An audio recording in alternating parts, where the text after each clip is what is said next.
Is this 90? This is 90. Throw it to the Do you want if you want to hit on the Verlander stuff maybe really quick? Look for the football, you fucking idiot. Are you ready? If Cooper Kupp will look for the fucking football, I'm ready. That's going in the intro. Welcome back.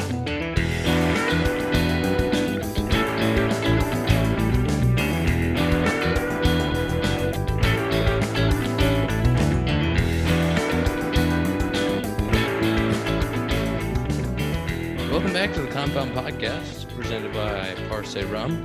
Our favorite rum, your favorite rum. This is episode 90 of the Compound Podcast. Dakota, say something nice about Parse. It goes great with eggnog. Have you put it in eggnog yet? No, I have no idea, but I will try that at some point. Can you please? That would be fantastic. I 100% will. Because What alcohol is in eggnog? I'd put gasoline in eggnog and it still tastes good. What's You're gross. What is the alcohol that's in eggnog? What's the alcohol in eggnog? Yeah. What? Do people mix? Isn't eggnog have alcohol in it? Yeah. Some eggnog? Is there spiked eggnog? Is all You've been eggnog having alcoholic? some Parse tonight, huh? Eggnog's just like a drinky, and it's like a dairy drink. You can put alcohol into it, but it usually doesn't come with it. Evan Williams. There's an Spiked Evan Williams eggnog is a real thing, right? Yeah, it is, but Yeah. not what Dakota's drinking. He's. I just drink that shit straight from the tap. That's right out of the cow's tit into the, I don't know what all goes in it, but woo! It's Oh brandy. my You mix it with brandy, it God, says dude. online. Oh It says my brandy is God. the most traditional, but you can also mix rum, Parse rum, or cognac. That cognac. Well, maybe give us a review of when you make Parse rum eggnog so that we can all vomit together talking about it. We have a special guest this week. Anthony Rizzo is joining us on the compound. We always love talking to Anthony. He's fantastic. We're gonna talk- Tom had a great tweet to lead up to it. He didn't say who. I don't know if you saw.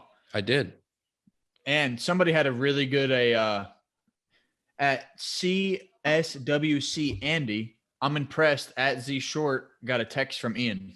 That was good. It was good. Good, clean fun. It was a group text, so that's the only. Yes, that's right. That's good though. It's good. It's It clever. was good, clean fun. There was a lot of responses that thought it was Stroman, and Which, I'm going to be honest with you. Not we're a gonna good get guess. him. We're gonna probably get him when we get Arietta. It'll probably be like a double episode. Well, Yeah. it just wasn't a very good guess about Stroman because if you're following along, Stroman just had a baby. Congrats to my new teammate, Marcus, on the baby. Dakota, would you like to say congrats to your new teammate? Is he playing in Iowa this year? Is that what you're saying? Breaking news from Ian Happ. Marcus Stroman and Ian Happ will be in Iowa this year with good friend Dakota Mekas.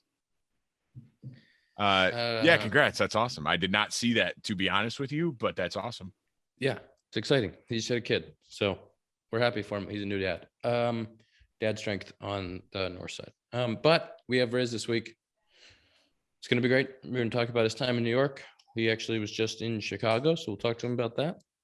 He also wants to talk about a new project that he's Which I involved with. still, by no means, do I understand NFTs or Meta World. Is that what I just don't understand said- any of it.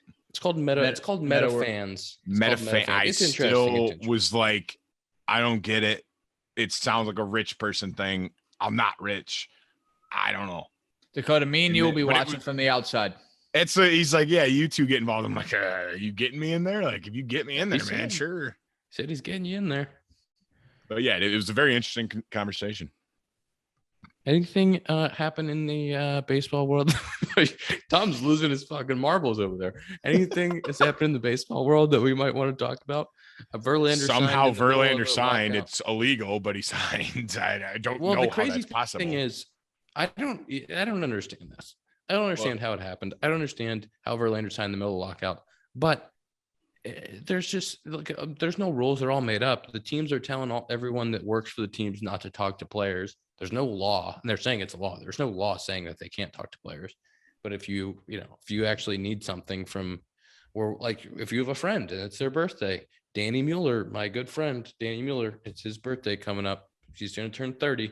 I'm going to text him happy birthday. He's not going to be able to text me back. Honestly, part of me feels like I shouldn't even text him because maybe that he'll be like, feel bad. Like if I text him, maybe he'll feel so bad that he can't text me back. But, you know, it's his 30th birthday. I want to say happy birthday. Just being Thanks. a good person.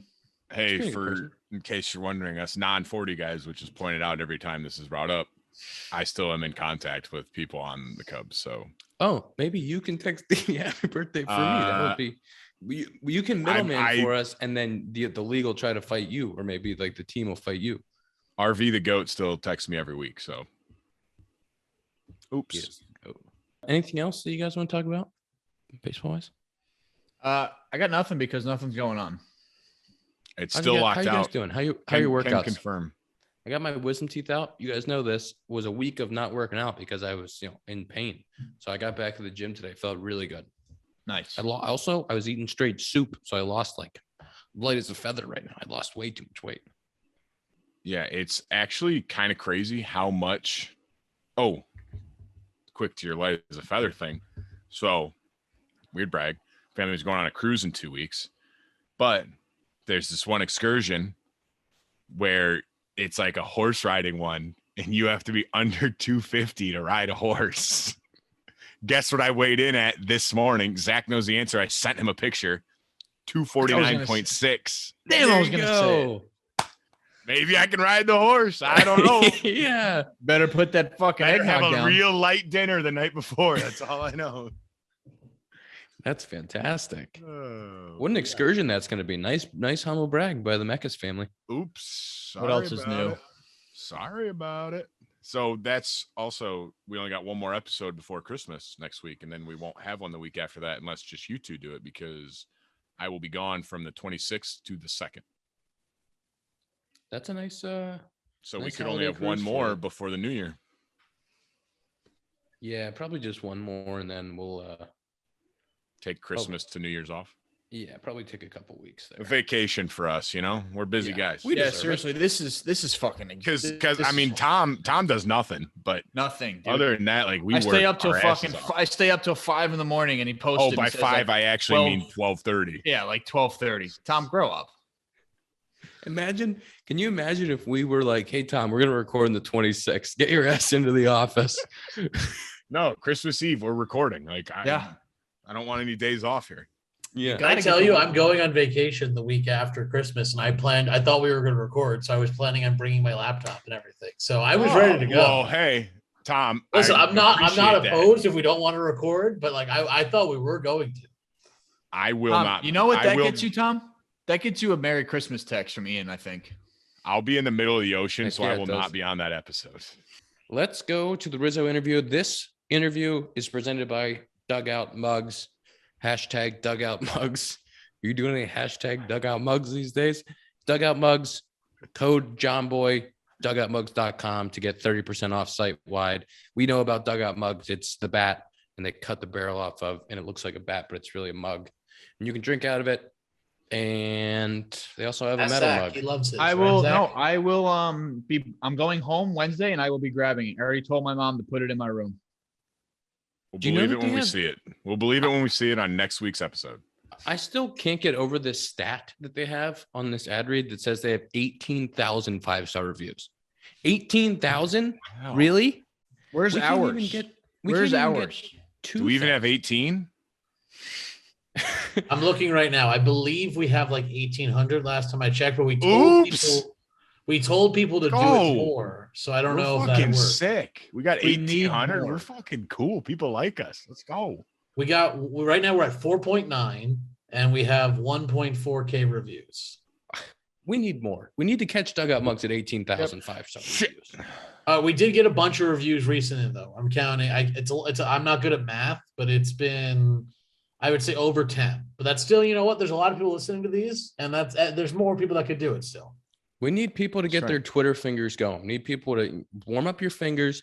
Maybe remember, Dakota, what we used to say? Like, Subscribe, unsubscribe, resubscribe.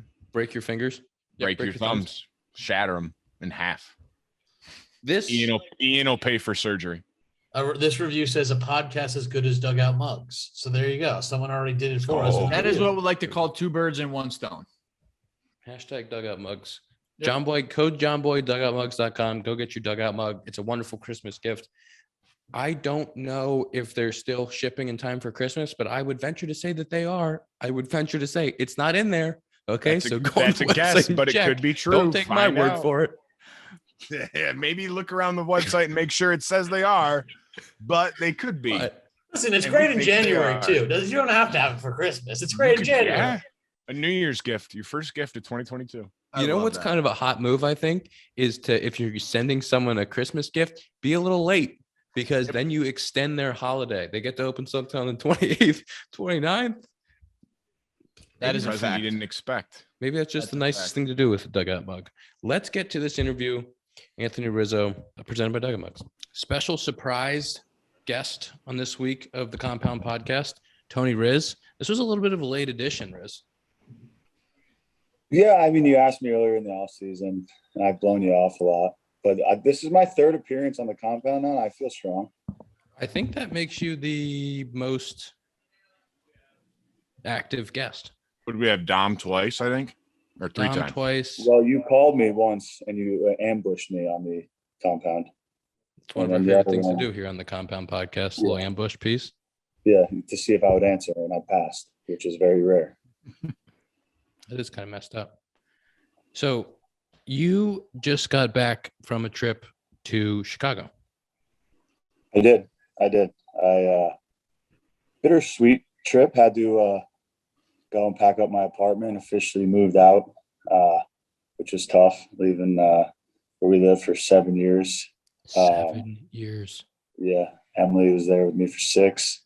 So it was had to pack up all week, which was not fun. But got to see all my old friends that I've met in the city over the years, and got to have a great weekend with them. So tough not seeing our boys Danny or VJ or a couple of our old friends from the Cubs, but see them, I guess, when we're legally allowed to talk again.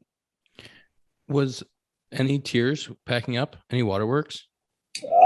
I think, tried to hold it together, but as we're about to just walk out of our apartment and it's all empty and we have a nice view there. It took a moment to just soak it all in and enjoy the memories. It was all happy tears, if any. Any of your Gold Gloves or Silver Sluggers still there? I remember one of the first times that I went to your place. This must have been 17 and got the invite. I think it was me and my brother came over, and you had like on your mantle, it was like Silver Slugger, Silver Slugger, Silver Slugger. It's like, that's unbelievable. No, they're all here now. They've been here that year. I just kept them in the apartment and then brought them back down, and then I usually would just ship them down. But That was just fantastic. yeah, they're definitely on display here. What else did you do while you're in Chicago? A couple dinners, see everybody, I got yelled at by Barstool Carl. watch the Went to dinner. Packer game yesterday. Watched the Packer game, watched football all day yesterday. Went to Uproar to watch that. Where did we go? Thursday, we went to Bavette's. Ooh. Friday, we went to Chicago Cut. Saturday, we saw Is that what Chelly? Shelly. Yeah, Saw a picture of that. Yeah. You're so famous. I just know what you did through pictures. That's funny because I saw that too. That he was there. Did Nico go too? Nico. Sick. Yep. And then went to Sebastian Maniscalco at the United Center, and he killed it. Went to Tao for dinner Saturday night. Had a full weekend. It was Wow. great. Took a little vacation. Did you get to meet Sebastian? I didn't. The Sunday show, I know he did a meet and greet with a few people, but we were watching football all day. I really wanted to go back and see him again. That's how good he was. A couple of nice Italian guys. You guys would have had a nice conversation. Oh, it was great. It was great. He does it well. Ian showed us him when we were in the compound last year. Remember that, Dakota? Yeah. Ian's the one that introduced us to him. Did you guys find him funny then? Yeah, there was Yeah. one. It was a There very was one very- guy it was him. He had one that Yeah, Was I it? lost it. I still laugh about that. I'm not gonna bring it up. I mean, it's a little X-rated. Yeah, we can but talk too much hilarious. about. It was hysterical. But yeah, he's good. Imagine just he's standing on a circular, raised up stage podium in front of 25,000 people, just going nonstop talking about things that everyone in the stands crowd finds funny. I think the hardest part, no one's talking back to him either. Like, it's just all like you're basically talking to yourself, just having a conversation with yourself, making people laugh somehow. Yeah. Flirting the line of like, did I go too far? But I didn't go too far. And especially now for comedians, it's like, ooh. I just don't risky. I don't know how I would react myself if I thought I landed a joke and there was nothing there. Like no one laughs. Put all this time into it. I would melt. I would melt. I guess that's how you know if you're doing well. That's how they interact with you. If they laugh, it's good. If not, you stink. Think about how confident you have to be in every one of your jokes that they're going to hit. Because if one doesn't hit in front of 20,000 people. You know, there's a reason why he's standing in front of 25,000 people at the United Center, sold out back-to-back shows. Yeah, he doesn't miss. Yeah, maybe the guys over at like the local comedy clubs will miss, on like open mic night on a Tuesday, but he's not missing. The big boys don't really miss. That's a great point. Did you little water bottle over here? Sounds like a gong. Let's get into your time in New York. Everybody wants to know about Anthony Rizzo's New York experience. A lot of the boys from John Boy are obviously huge Yankee fans, and hilarious when you first went over there. Their bit about all the like Italian uncles loving you and how like everybody in New York just embrace Anthony fucking Rizzo. Yeah, it was great. You go from playing at Wrigley Field in the Cubs and then to New York, Yankee Stadium. It's like, what more can you ask for? Getting traded from one big market to another. But the time in New York was great. I mean, we loved it. We lived on the Upper West Side, right near the park. Took Kevin to the park pretty much every day in the morning on a nice stroll through Central Park. Got to basically live in the city for 2-3 months and enjoy New York City for those 2 or 3 months. And then playing baseball for the Yankees, it was like, man, you're playing for the New York Yankees. It was a good time. We really enjoyed it. Time out. Do you smoke traffic on the way to a day game? You have to. Day games there are usually just on the weekends, Saturday, Sunday. Right. That's right. So it's usually not too bad, but once I got my car there, I can't. Once I got my car there, the whole city slowed down for me. You get in these cabs and these Ubers, they're just like, I don't understand, full throttle to a red light, which is 20 feet away, and then they slam on the brakes. And it's a dog-eat-dog world out there on those streets. The thing, though, in the city is if you just time up the lights the proper way, you do 15, 20, you hit every light. Nice and smooth. You just keep going. You don't have to brake. You know the light's going to turn green. A lot of trust in the lights. But everyone there just flies and then stops. So once I got my car and I was able to drive at my own pace, I was really able to like slow the city down and enjoy driving there. One of the most pro Anthony Rizzo moves is whenever we would go to New York and play the Mets, Riz would not take the bus because he would get car sick in the bus.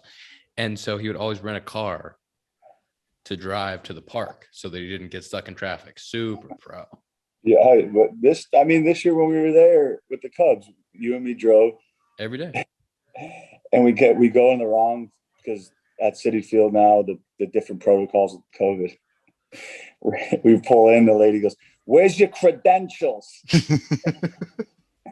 And me and Happer just start dying laughing. The accents there are tremendous. I'm still wondering where my credential is.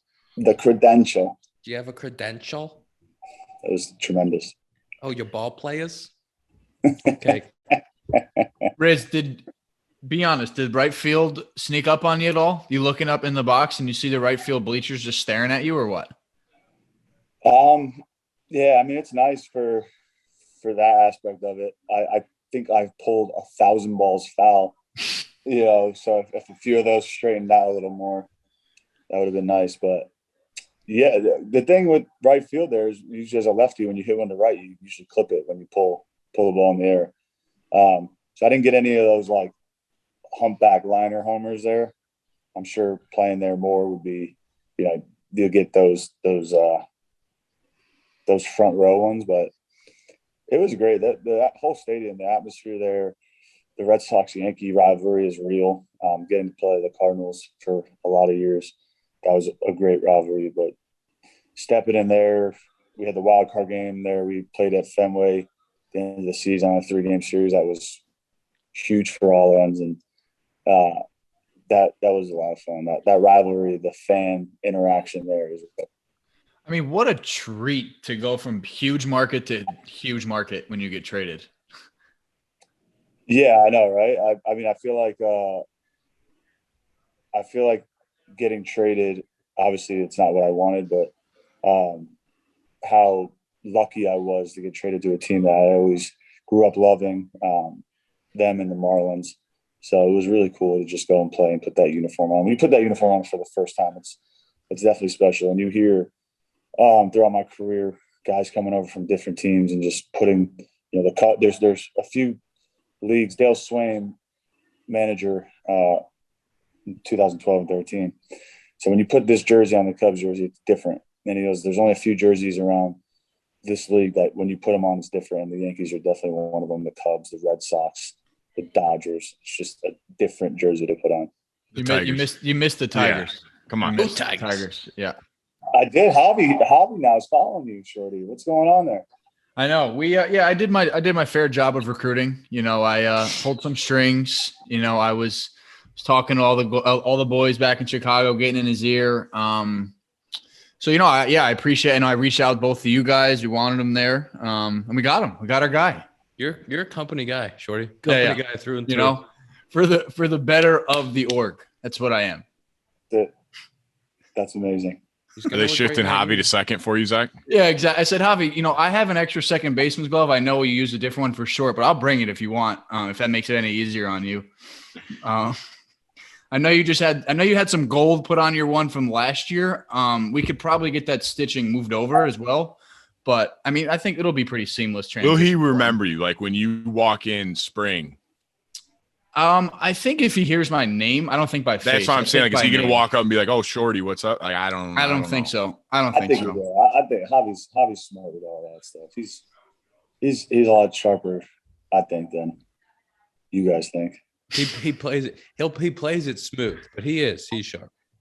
Oh yeah, he's one of the best. I am excited to watch his BP. That is one of the bigger treats that I've witnessed in my time. I told them I think last week that when we were there last year, he was going for the Cards in center.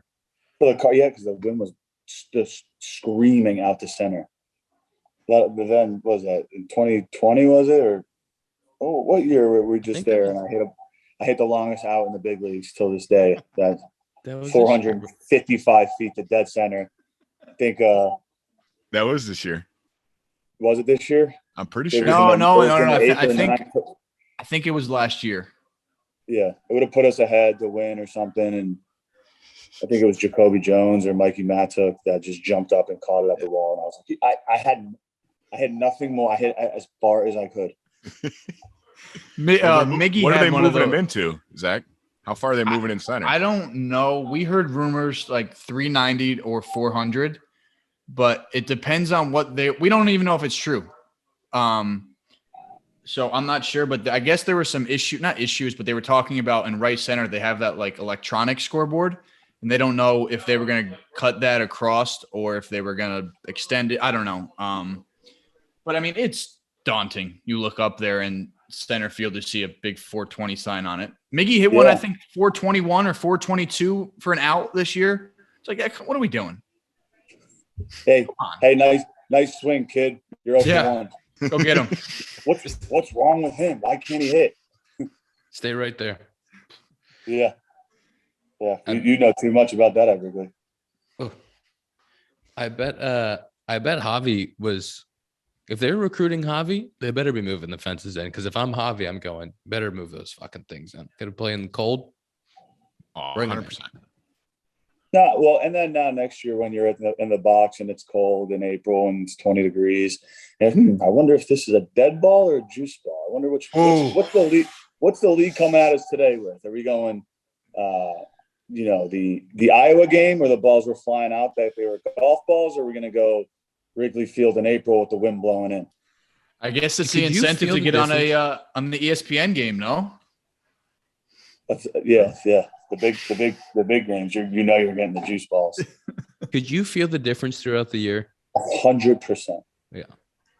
I was able to take some balls this year and like feel on them and be like, man, this one seems harder. And then you take some of them and you're like, feel how soft this is compared to what they were. Crazy. Definitely early in the year when we all knew that they were dead early, and you could feel it because remember we had them in the dugout and we're like pressing on them and you could like feel how soft they were. And then we got like halfway through the year and Jay Hay started to say, those new balls they're putting out there in play.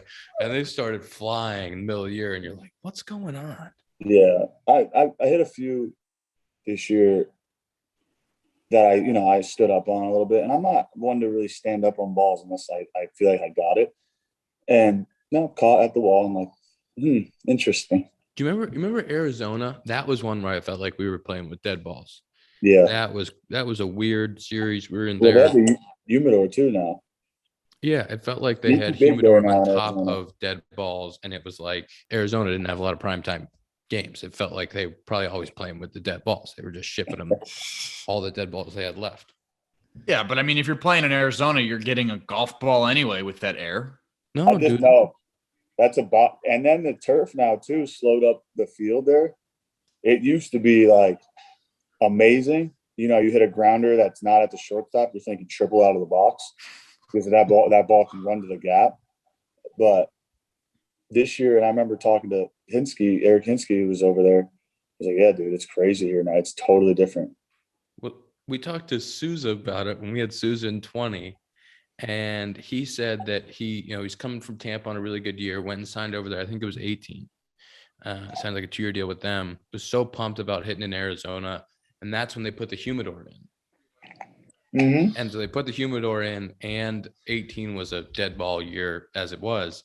So he was like, dude, I'm going out there and hitting the ball as hard as I can. We're hitting puff balls. Can't get going because he said it took Goldie a long time too to like adjust, and that he was really frustrated that year with just how dead everything was after the humidor, because like they don't know, they're just guessing. They don't know like what the right amount of humidity is to put into these balls. Yeah, they just set the humidor whatever the fuck and then run it out there. Like they're not are they adjusting it year to year to try to get it right? Probably not. Yep. They're probably just like, fuck it, it's a humidor, we're good. The way to do it honestly is as the home team or whoever's doing the balls, it's usually the home team, I think. Just have the dude sit there and like feel the ball. Oh, we're hitting this one hard. Go, we'll bring this one out. Oh, these are soft. Put the soft ones out. Give those to the pitcher. Yeah.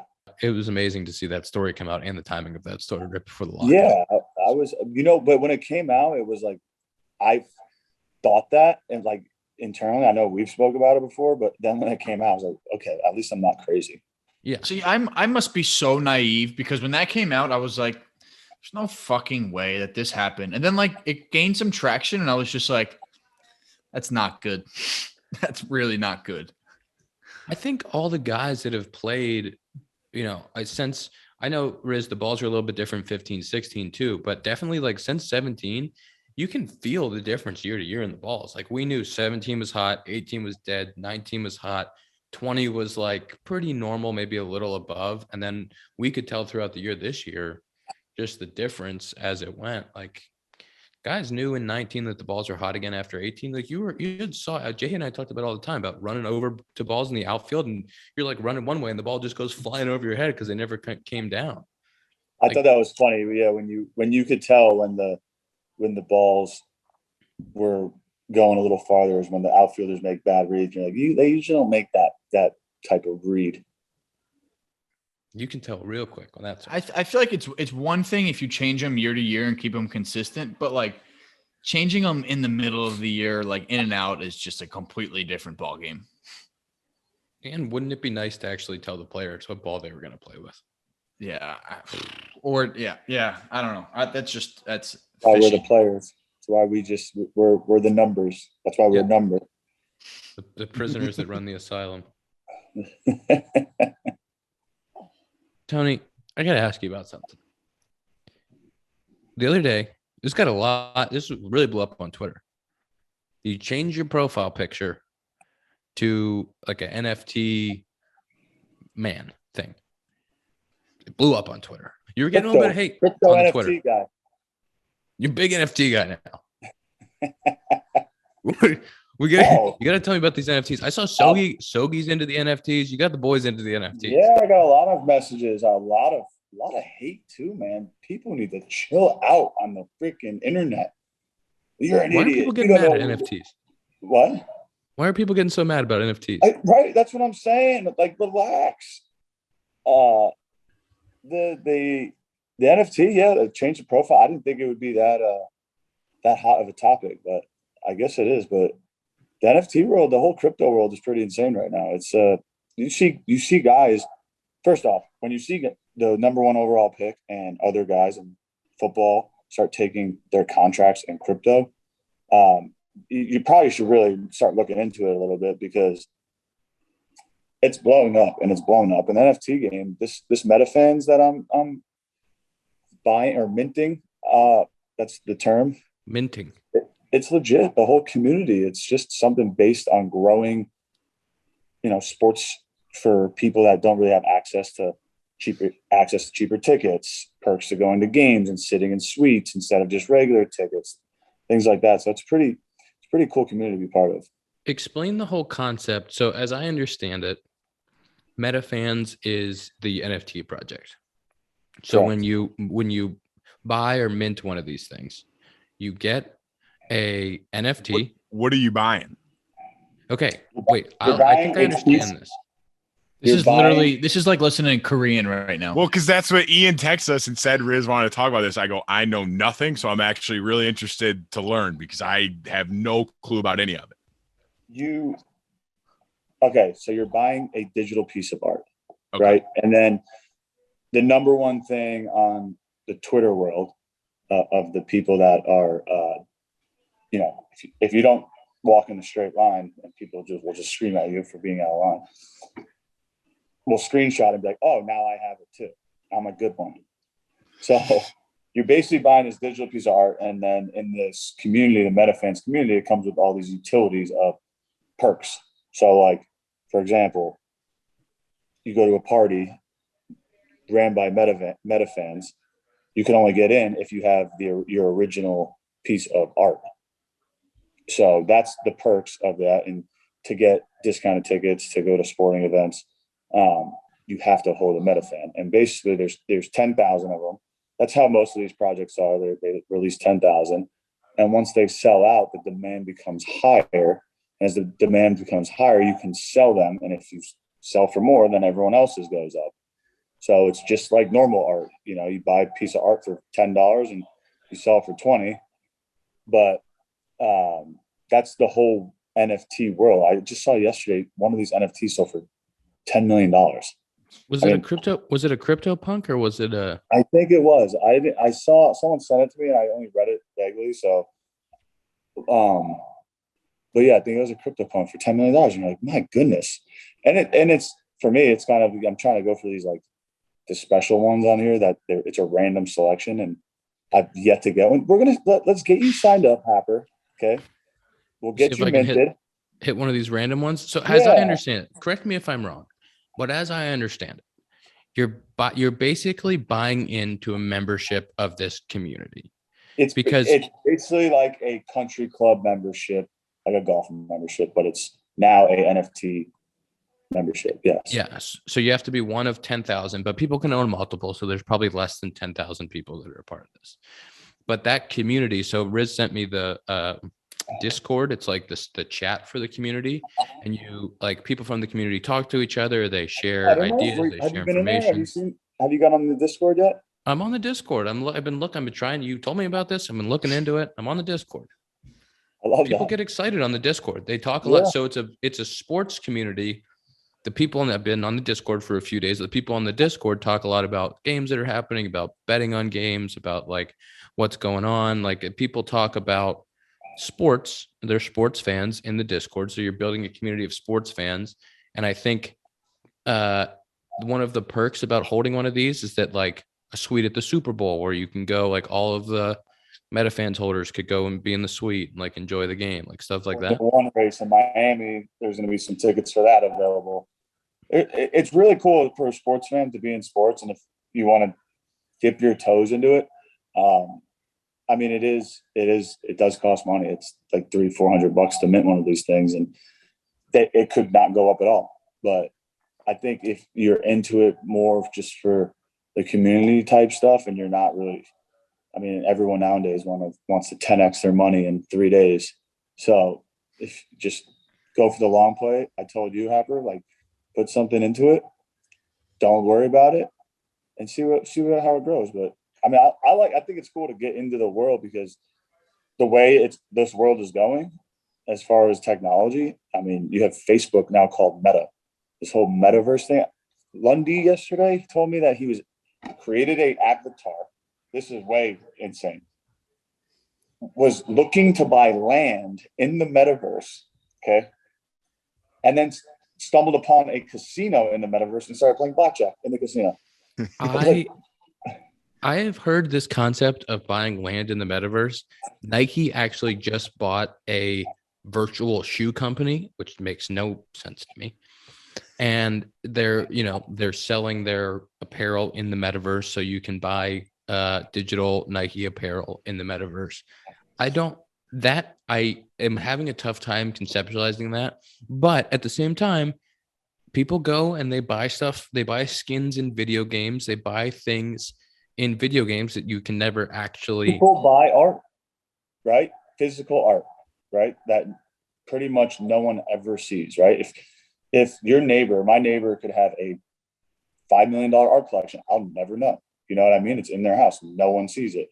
With these, they're digital. So obviously you can, if you want to put it out there on what you have, but it's like when people are like, oh, I screenshot it and I have the same thing. Yeah, you can go screenshot the Mona Lisa too and hang it in your house. You don't have the Mona Lisa, the OG Mona Lisa, right? You have a $10 one from Target or that you got at Home Goods. I mean, like, so it's kind of like obviously real art and what we've known our whole life is different, but it's like when that argument comes up, I just laugh at that. Like, yeah, okay, like I could do the same thing with any piece of artwork and just go print it out. Oh, I have the original. It is interesting because it's scarcity. It's, there's only one Mona Lisa. That's why it's so valuable. And I think it's probably breathtaking to see in person, but I don't know that a lot of people would argue that the Mona Lisa is like the most beautiful thing they've ever seen in the world.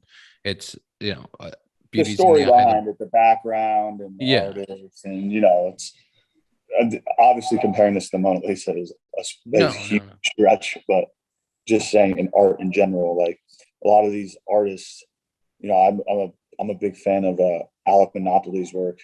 He does like street art, and his stuff is ridiculously priced. I can go and get a knockoff one that looks exactly like the same thing, but it's not the actual piece. So yeah. And all of these NFTs, they have like different components that make them more rare or less rare. And it's a very interesting concept, and the idea of building community, I think, is pretty cool. Like a community of Cubs fans, a community of sports fans, whatever it is, like being able to put a community together where people can, relate to each other, share ideas, share tickets, share experiences. Like I think that is meetups at games. It really is a really cool concept that I've enjoyed getting to learn about this actual project. There's so many out there right now that it's insane. I just know the people behind this want this to succeed, and they're not trying to just do, a big cash grab and make money off this. It's more about building the community, which gets me because it's really cool. I mean, it's going to be cool to see this develop. You're getting it on the ground of this, and then you could, this grows and grows to what it could be. It'd be really cool to be, at the forefront of it. One of the first things you see on the website when you go and look is this isn't for, it's something like we're looking for long-term community. I'm impressed that you did your homework like this, and Oh, I yeah. love that. Locked in on this. Yeah, that's great. You're not looking for people that are just in this for a quick buck. They're looking for people that really want to be a part of the community, that really want the sports experience. And that's speaks volumes to the project. The question is, Ian, do you want to be a part of the community? That is the Hey, question. What about Riz you is- too, Dakota, Shorty? Hey, I don't know if I got the funds for that. At the current moment. I'm not really. I'm not Bank heading into my accounts. second year of ARB, or I'm not about to get a nice free agent signing here coming Yeah. up. So My background looks a little bit different than yours right now. that's a good point. I'll send you guys over one, put it as your profile pictures, and you'll see the absolute insanity that will hit your DMs when you do it. Just for the entertainment alone, it might be worth it. I don't get why that would make people mad. Like, why do people care? Like, why would that make you mad? It's because it's the internet, and the power of the fingers are stronger than anything else in this world. True. Very true. I kind of just want to see the terror of the DMs. Oh, dude, throw a post out, and it's actually kind of cool. It's entertaining. It really is. But then you'll have some sneaky people that, like, the people that are in on it that don't say anything, because if you don't know about something, naturally you're just gonna bash it, right? Like, that's the way we're developed as humans. Like, oh, I don't know about that. You're an idiot. You shouldn't do this. You're stupid. Like, okay, well, let's just try it. It's fun. It's like, but yeah, I'm gonna send you guys a couple. Thanks, Riz. Thanks. Yeah, man. I've there's a couple like 18 exclusive ones that I've been trying to get. 3 of them have come out, and I haven't got one. And I'm trying to like negotiate with these people on Discord, like, hey, let's trade. Give me something here. They won't do it, and I'm pissed. So I keep minting more, and I'm not getting it. Is it like anonymous, or like do they know it's Anthony Rizzo they're talking to? I think some people do, but I have a different name on there, and it's like, I just didn't know if like you could persuade someone and be like, "Come on, man, like it's me." You can have an alias. There's one of the either Bored Ape or CryptoPunk people who's like very famous on Twitter. They only go by their Bored Ape like name and number. Really? And that's their profile picture, and so nobody knows who they are, but they have like this very rare Bored Ape that's worth whatever, because it is like that people can kind of use that to be in the community anonymously, which is a cool thing. I think that's keeps you in the community, but you don't have to say much about what you actually do. The crypto world right now is insane. The whole, just everything coming up. Bitcoin, I remember Bitcoin years ago, and I was just same thing like everyone's doing to me. Oh, they're crazy. I don't understand it. You're an idiot. Oh, I wish I bought 30 Bitcoins about 8 years ago. I probably wouldn't have to play baseball ever again, although I love playing baseball. So, hey, it's for the love of the game, Anthony. Okay. No, I understand that, but not if you got hundreds of millions in your bank. Yeah, what more do you really need? He needs another Christmas tree back there. But I'm saying, if you had 30 Bitcoin right now, he could buy the whole Christmas farm. Yeah, that's true. Crazy. Then you just get to play for the love of the game. And it doesn't matter how you do. You just play for the love of the game. And you never get mad ever again, right? Yeah. That's how it works. The business side of this game is very cut and dry. I've had a couple reasons for that, but when you do play just to win and have that mentality, the game, I feel like, is a lot more enjoyable when you're not always worrying about the logistics, but you have to balance both. Did you feel, you don't have to answer this if you don't want, did you feel pressured to sign before the impending lockout? Like how, I don't know, I'm sure you noticed how a lot of guys were getting deals done within 2 days of the lockout. Like, I don't know how that was for you being a free agent. It's pretty exciting, actually. You get all these teams calling you and saying how much they like you, instead of the team bashing you and saying why you're not good enough anymore. So it's a recruiting process. Yeah. And it was fun getting the calls and hearing what teams had to say and why they want me and why I'm a good fit, which, I mean, but at the end of it, just the right sort of deals didn't come to fruition at the deadline, and now you just sit and wait and jump on podcasts, buy crypto and NFTs, and I feel like it's like great college. way to fill your time. I feel like you're back in like high school right now, like getting recruited by like colleges, like come play here, like we'll give you this to come play for us. I mean, Happer, for you going through arbitration, I've never went through arbitration, thankfully. But my understanding of arbitration is you go into this room if you go to arbitration and they just tell you why you stink.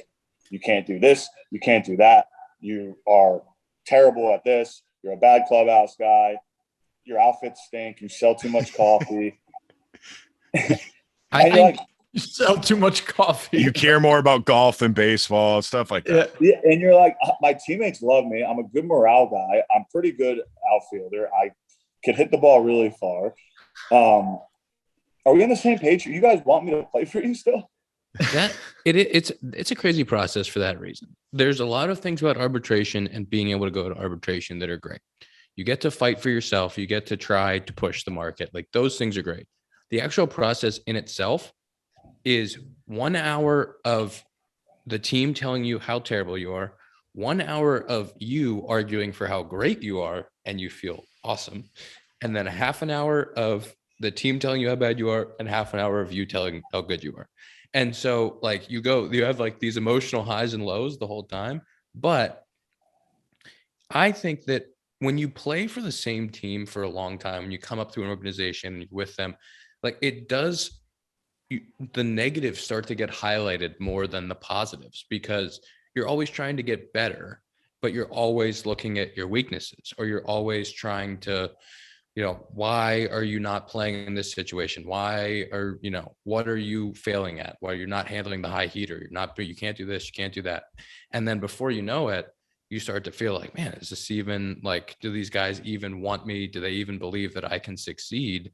And the arbitration process really exacerbates that. But like you have to be your what? Just to enlighten people who listen to this and watch this, that goes on for every player. Like that's it. At pretty much every player.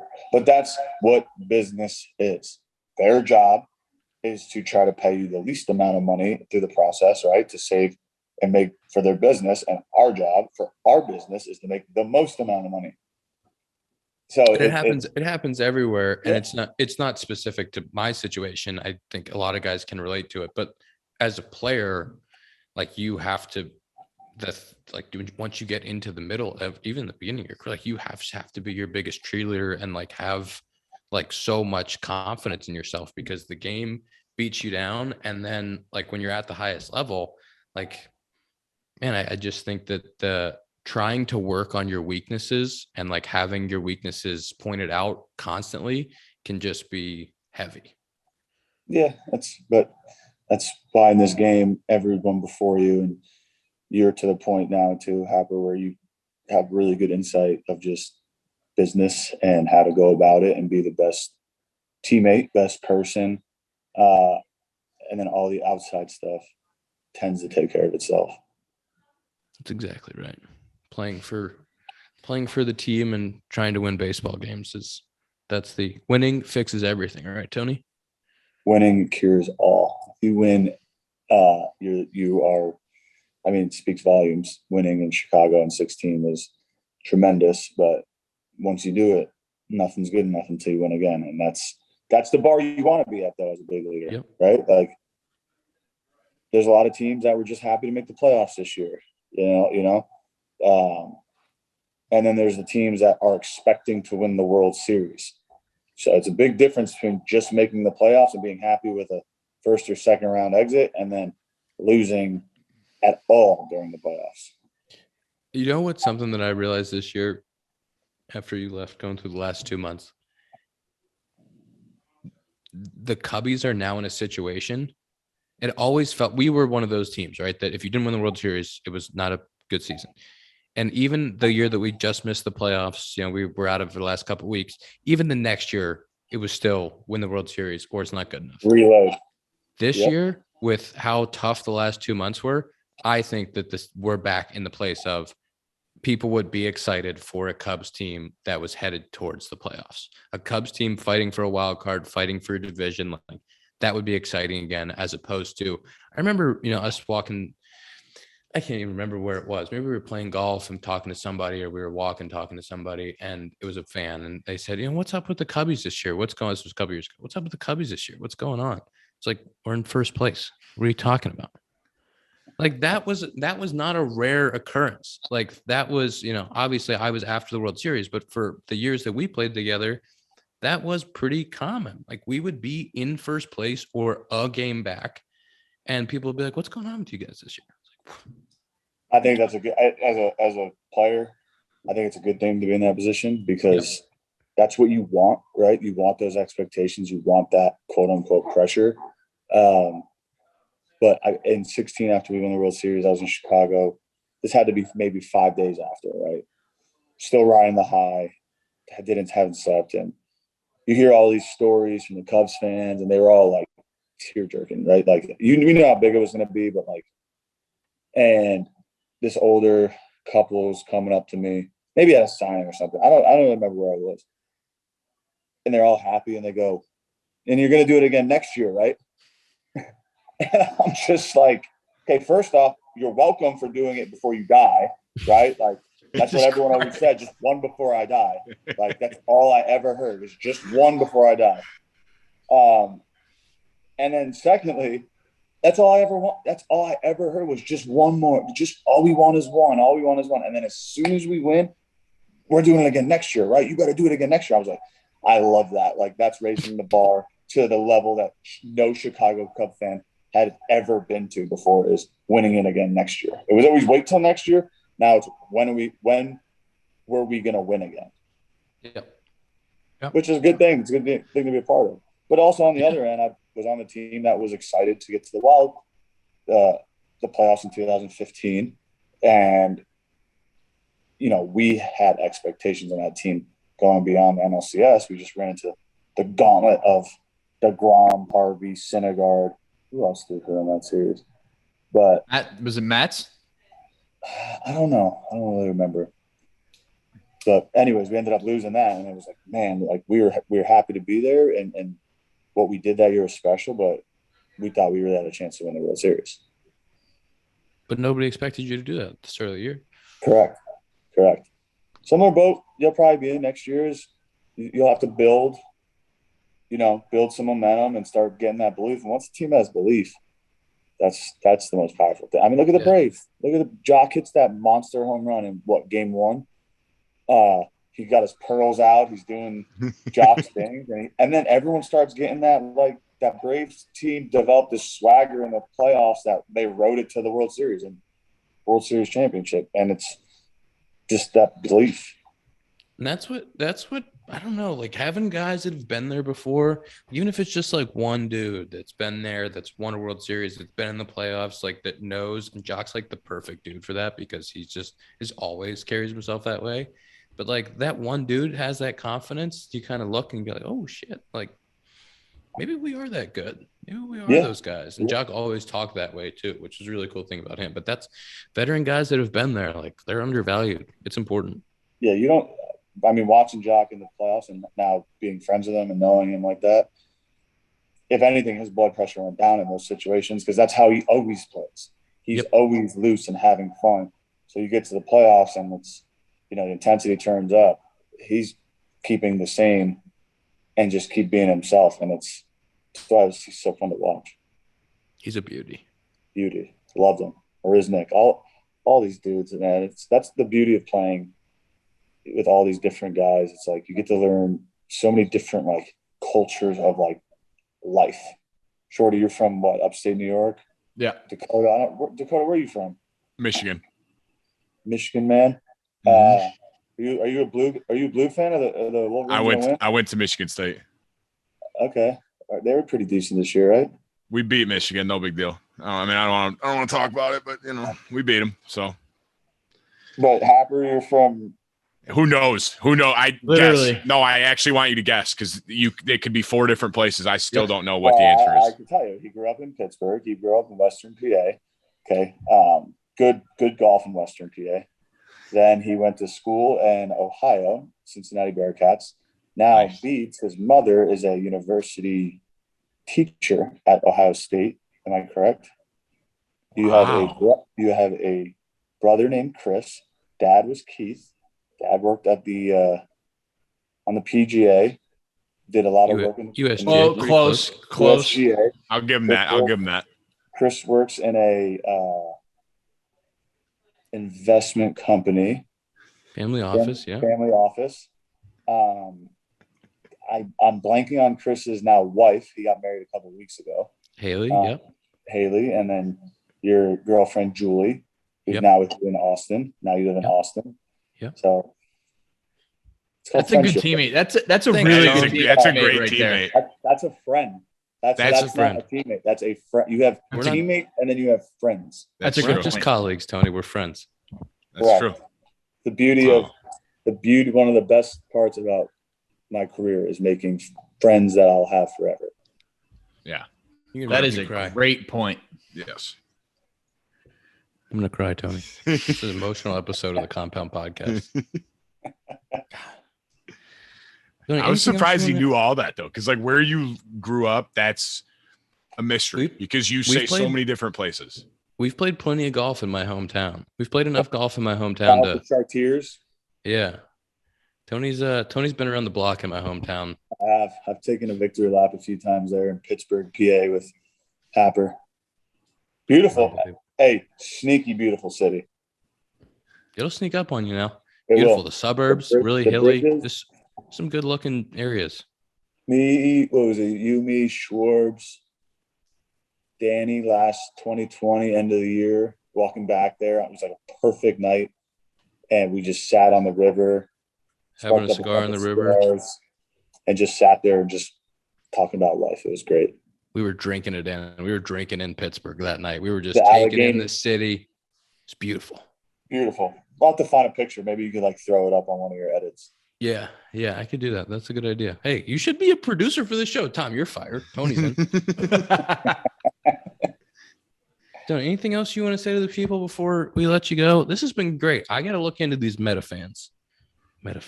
Writing down metafans, and I'm writing, you know what else I'm writing down? OnlyFans. Tom's fired. Tony had a great idea.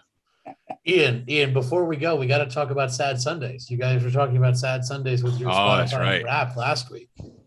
Tony, I was telling him on my Spotify. So you know the Spotify Wrapped. My top artist on Spotify Wrapped, like Olivia Rodrigo was like way up there. 3 of my top 5 songs were Olivia Rodrigo, and I said, "Well, I was miserable. I was just sad all year. I was playing sad music. Tony and I would drive next to each other on Lakeshore on the way home, and we would like send like screenshots of our dashboards or like roll down the windows as we were driving because we were listening to the same sad songs. The day game sad, like you guys know this in clubhouses, the same music every day. Not when I was at the Cubbies. It would be, you never knew what you were going to expect because Jay Hay would run the music, I'd run the music, Javi would throw some tunes on. But when I got a hold of that control those buttons on the music, it was anywhere from Disney music. KB loved the Disney music before. Love Disney music. To country, to house, to rap, to old Sinatra, Christmas music, like you name it, we're playing it. What's that Adele song that was in the movie with Bradley Cooper? Or maybe no. Lady Gaga. Yes. Lady Gaga, right? Yeah. You played that? I swear, I think it was like my first day in big league camp, and like all of a sudden that came on the speakers at like full volume. I'm like, what the hell's going on? I think Post loved it, didn't he? Oh, spring training though. When I work out early in spring, I'll be there at like 6:30. But there's nothing when you're blasting your own music, working out, especially in a facility that you have like that. It just gets your juices flowing. Oh yeah, I'm gonna miss that so much. No, you just carry it on. That's people true. Might look at you like you're crazy, but yeah, Ian, you're in charge now. Maybe you should start recruiting Riz back. Well, I'm trying my hardest. You got me on the compound. That's right. Halfway there. He's halfway there. Now we just need all the people tweeting at Riz about the NFT and re-signing, of course. I'm sure you get none of those. Yeah. I get some good love there. Tony had a really nice like way of starting the playlist for day games, like really sad, like starting with like Demi Lovato. But I would take requests too. Yes. You know, when you get it, and I would usually start it off like low, and then I'd build to where when we're full strength, full go, 9:30, 10 o'clock, getting ready for a 120 game. You know, they're hearing it in the training room, they're hearing it in the food room, the locker room's music's on, but they're hearing it there. Rossi's office is right next door. He's shutting the blinds on us. Yeah. By the time you were walking out of there, the music was getting you going. Yeah, but I would always transfer into like upbeat, It ended good, happy. feel good music. You just start with the slow vibes. Yeah. Just gotta start. Which is kind of funny though, because everybody's dead on Sunday morning day games. So it's like, I understand, you have it slow to start, but you got to get it going at some point. Like you said, as it gets going, you got to get going. The Cubbies have so many day games, so the Cubbies aren't down on Sunday. That is true. games. That is true. But Sunday's different though. Sunday's different. It's crazy in New York. So in New York, we played Saturday day games. It was always Saturday, Sunday, 110 day games. And that day after night in New York is totally different. I love day games, right? It was a totally different feeling that day after night game there. Was it harder? Yeah, everyone who always comes in I don't know how you ever play all these day games. I finally understood what they were saying because it was a lot harder for some reason. And Probably because you just got so used to night games?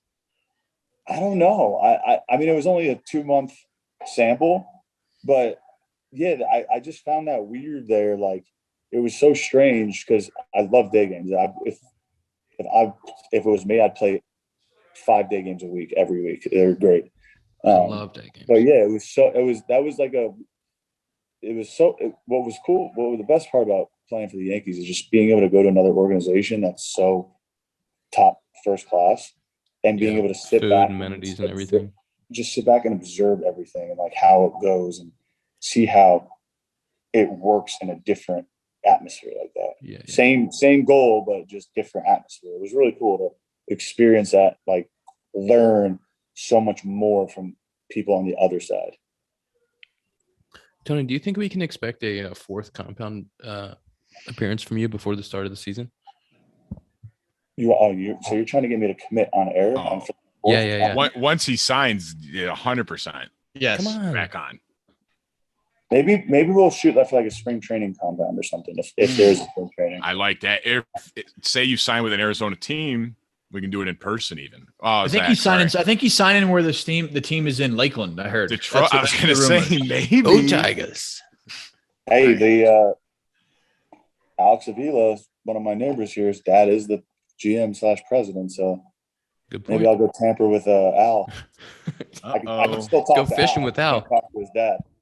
That's right. As long as there's no cell phone service on the boat, you can go out there with him and make a deal.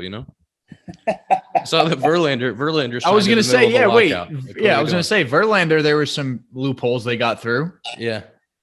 I saw that today. Right, he signed today. Yeah, they make the rules. They just whatever they want to do. Fuck it. We'll be ready. We'll be ready. Always are. Thanks for coming on, Tony. All right, guys. Hey, good luck. Appreciate it. Good luck to you, Tony. guys. Appreciate you. Have a wonderful holiday. Yeah. Hey, there better be a lot of presents under that tree. Yeah, the presents are looking here. I'll give it a nice little. No, they're not there yet. They're going to be there on Christmas Eve when Santa drops them off. So you got Santa. Emily's got this. This might be the best part of the decorations. A little balcony. That's amazing. Yeah. It's like it's honestly like she should be working at a retail store and just decorating the store. That's how she does our house. It's amazing.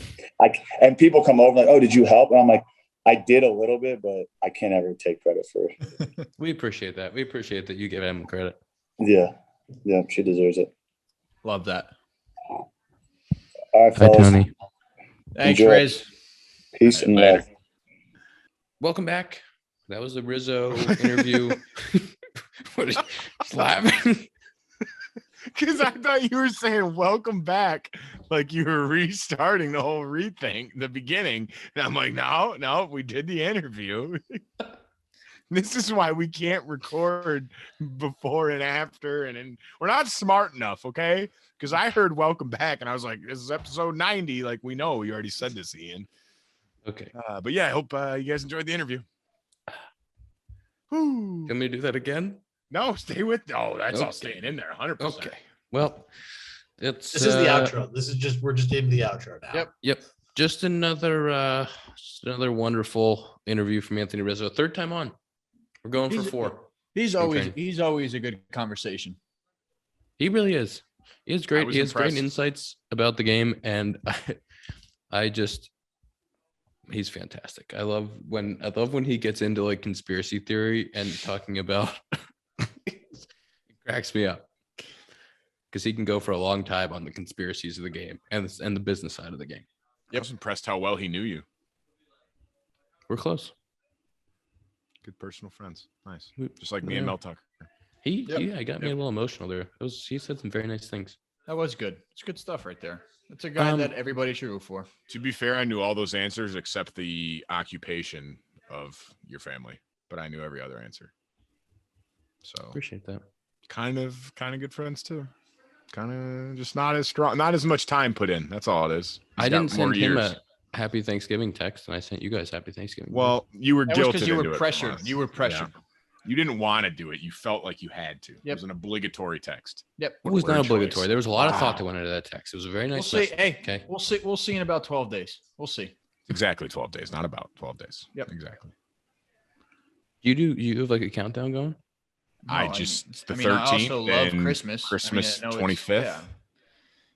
Maybe you should try. Hey, maybe you should try having a countdown there, 8. Yeah, he said it. Got him. Anything else before? Let's just do screen time. Just jump into screen time. Also, remember this episode was brought to you by Parse Rum. I love Parse. You love Parse. We all love Parse. Get Rum. some Parse. Get a dugout mug. Drink the Parse out of the dugout mug, and wear a compound T-shirt, and then you'll be the best fan ever until Tom gets the posters. Then you have to go get one of those. Speaking of T-shirts, I told Tom I think that shirt's mine. I think that's going to be coming to my house soon. That he's wearing right now. I don't think you could fit into an adult XL, Zach. So I don't know about that. Hey, That's fucked. But what I'm saying is that Maybe type of T-shirt needs to show up on my doorstep. You know what the funniest part is? Is Tom had to say adult XL because you might be able to fit into a children's XL. That's fine, Mister. I don't want to hear from you either. Woo! I have a quick question, Screen Tom. time. Tom, about this holiday that is coming up. Is there going to be a gift under the tree from John Boy, like that white hat with the JM, or that I've been wanting so badly? Zach can confirm we were having a conversation. If you showed up on time to the podcast, you would have heard Oh my God. it. We were talking. We needed addresses. I'll get some addresses after. Oh after my we God. record. Ian's Wow. All right. dead. R.I.P. I think we need a new host. I think Tom just murdered me. Ours has moved on. Well, aren't we all hosts? We're co-hosts. He's the host. His face is the biggest. I just fired Tom during that interview with Anthony, though. So And did. just like that. Yeah, that's. I Tom's got like, nothing left to lose at this point. I was already fired 45 minutes ago. Like, what's left for me? I'd like to just preface my screen time by saying that I had almost 3 hours of Google Maps and an hour and a half of messages. So this is trash. I have an hour and a half of messages too. 4 hours. 4 hours and 58 minutes was mine. 5:31. And that's everybody's. So let's wrap it up. Let's wrap up the show. How'd everybody do? Come on, what is it? Everybody have a great week. 6:39. Oof. Oof. Tom, I was 540. Fuck. didn't expect to Sorry. win there. Feels really good. Yeah, Ian was prefacing it and he won by over an hour. I was like, I've, anything below Right. 5 is not bad. But and feel like it he's was- an hour behind us, so That's a good point. Episode yes, 90. Hey, everybody have a great week. This has been a great episode of the Compound Podcast presented by Parson Rum with Anthony Rizzo. And 91 next week, last episode of the year for the Compound.